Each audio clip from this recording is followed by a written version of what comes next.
Right breaking news చూస్తున్నాం. YSRTP అధినేత్రి Sharmila అందుబాటులో ఉన్న పార్టీ ముఖ్య నేతలతో అత్యవసర సమావేశం నిర్వహిస్తున్నారు. పార్టీ విలీనం భవిష్యత్ కార్యాచరణపై చర్చించనున్నారు. రైట్ ఇదే అంశంపై మరింత సమాచారం మా ప్రతినిధి ఉషా లైవ్ ద్వారా అందిస్తారు. ఉషా, సోని, వైఎస్ఆర్టీపీ అధ్యక్షురాలు వైఎస్ షర్మిల మరి కాసేపట్లో పార్టీ ముఖ్య నేతలతో భేటీ అయ్యే అవకాశం ఉంటుంది.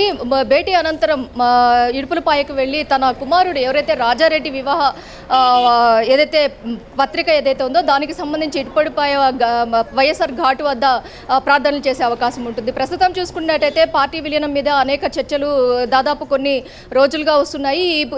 వీటన్నిటినీ కూడా ఏదైతే ఈ పార్టీ విలీనానికి సంబంధించి కావచ్చు, పార్టీ ఫిరాయింపుకు మారే విధానానికి సంబంధించి కావచ్చు, వీటన్నిటి మీద ఒక క్లారిటీ అయితే మరి కాసేపట్లో ఇచ్చేటటువంటి షర్మిల ప్రెస్ మీట్లో అయితే మొత్తం కూలంకుషంగా చర్చించే అవకాశం ఉంటుంది. పార్టీ ముఖ్య నేతలు ఇప్పటికే ఏదైతే షర్మిల నివాసానికి అయితే చేరుకున్నారు. మరి కాసేపట్లో దీని మొత్తం మీద కూడా ఏదైతే పార్టీ క్యాడర్ ఎవరైతే ఉన్నారో వారందరితో కూడా చర్చించి ఆ తర్వాత 2 గంటల సమయంలో ఇక్కడ నుంచి హైదరాబాద్ నుంచి నేరుగా ఇడుపులపాయకు తన తండ్రి సమాధి దగ్గరికి వెళ్ళి రాజారెడ్డి ఎవరైతే తన కుమారుడు వివాహ పత్రిక ఏదైతే ఉందో దానికి పెళ్లి పత్రికకి సంబంధించి పూజలు చేసే అవకాశం ఉంటుంది. ప్రస్తుతం చూసుకున్నట్టయితే పార్టీ విలీనానికి సంబంధించి చాలా రోజుల నుంచి కూడా చర్చ జరుగుతోంది. ఈ చర్చలకి సంబంధించి ఒక క్లారిటీ అయితే మరి కాసేపట్లో వచ్చే అవకాశం ఉంటుంది. Soni, right, thank you Usha.